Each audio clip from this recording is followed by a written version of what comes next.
Studying Edexcel IGCSE English Language and keen to feast your eyes on a terrific response about Chinese Cinderella, you're in the right place. Stay tuned, watch and learn from Schofield on Shakespeare.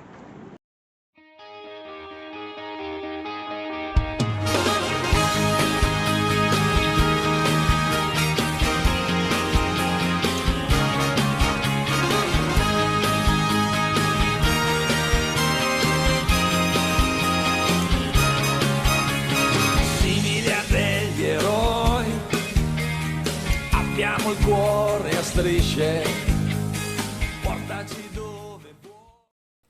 So this question is out of 12. You need to show a perceptive understanding of the effects of language and structure and be reasonably technical in your analysis. Try to use some subject terminology for every quotation that you explore. There are 12 marks for this question, so try to analyse 12 quotations split into 4 different paragraphs.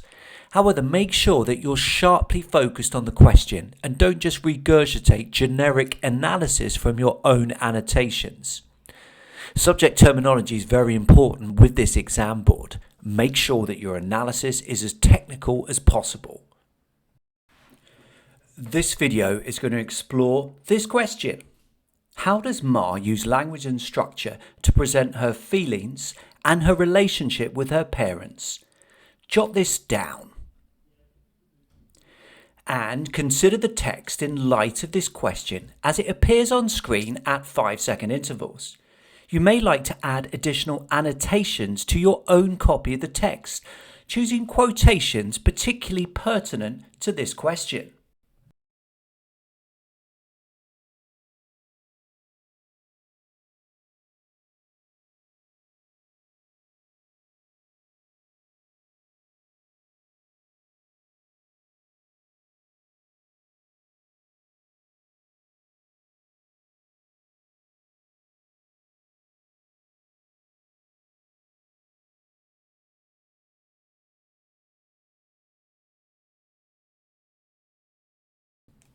So here are my annotations from the first section.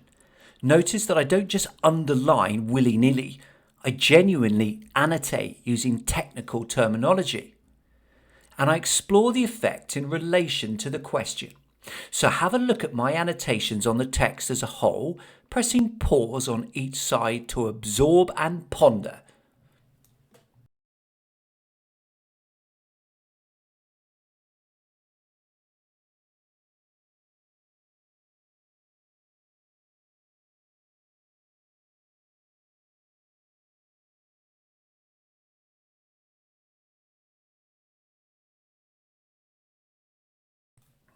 Time to write your own essay, which you'll be able to compare with mine. How does Ma use language and structure to present her feelings and her relationship with her parents?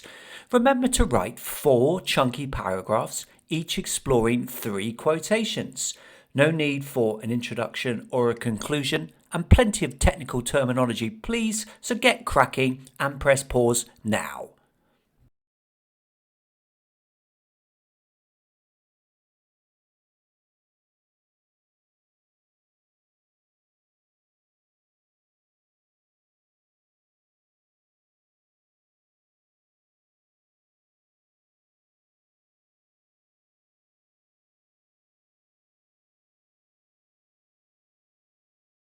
How did you get on? Produce a delicious 12 out of 12 response. Time to compare yours to mine. Adeline clearly feels unhappy about her home life and unsettled at the idea of leaving school. This thought throbbed at the back of her mind like a persistent toothache.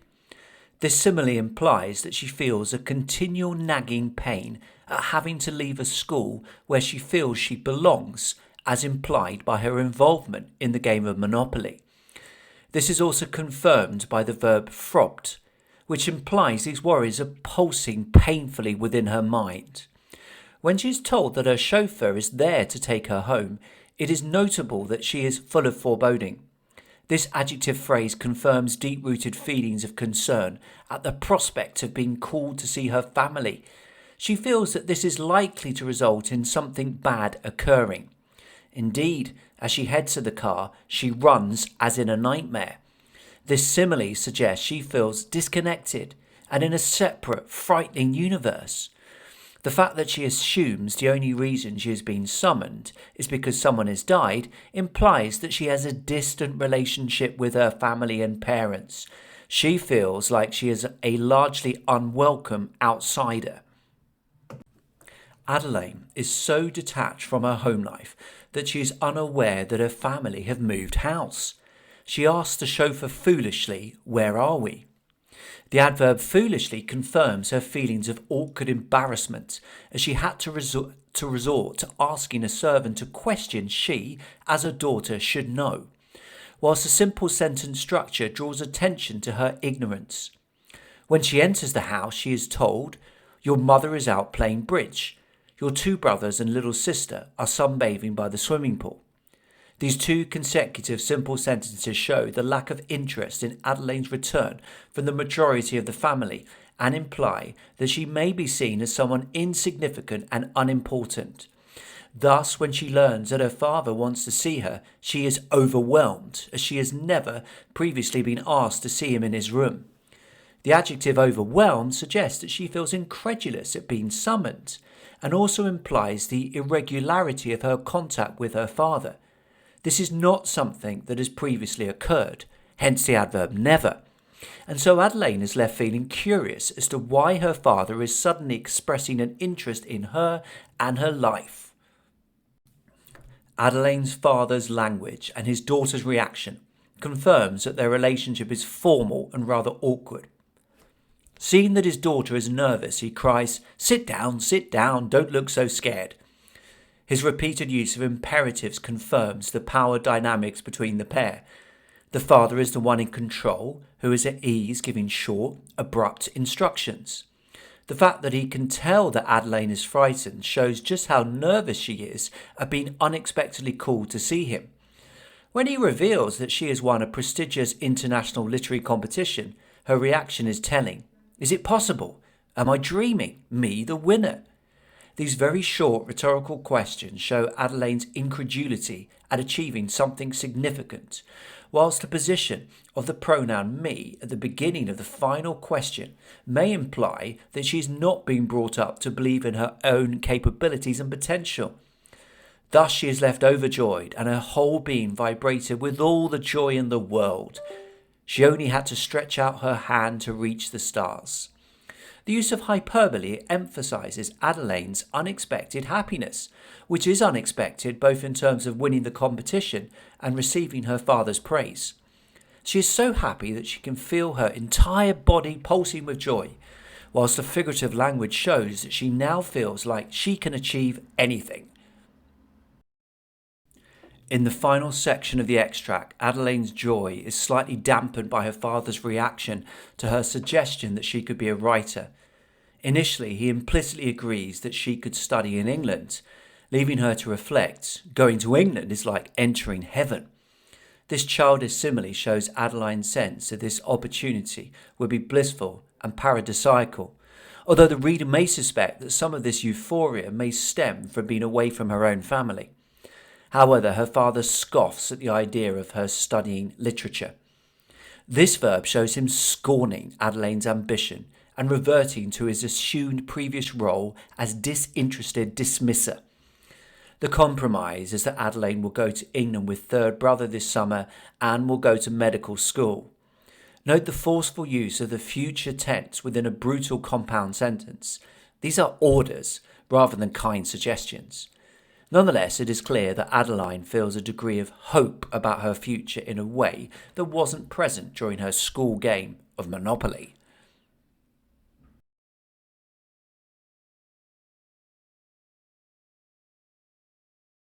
Why does this achieve the full 12 marks? Well, it starts with a topic sentence which answers the question and doesn't waffle. The question asks about Adelaine's feelings, and so I mention her feelings of unhappiness and being unsettled within the very first sentence of this response. Note the consistent use of short, pertinent to the question quotations. You should be quoting around every 3 sentences. Notice the use of subject terminology consistently. Here we've got simile, verb, adjective phrase, simile. Remember to use structural subject terminology as well as language. Aim to show a detailed understanding of the text and question. Why might Adelaine be so happy? I suggest that some of this euphoria may stem from the idea of being away from her own family, an implicit idea from the text rather than explicit. Ensure your closing sentence returns to the question and has an air of finality.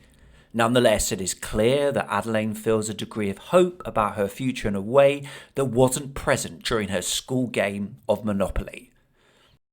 This has been a Schofield on Shakespeare production, giving you insight into Chinese Cinderella from the Edexcel IGCSE English Language Anthology.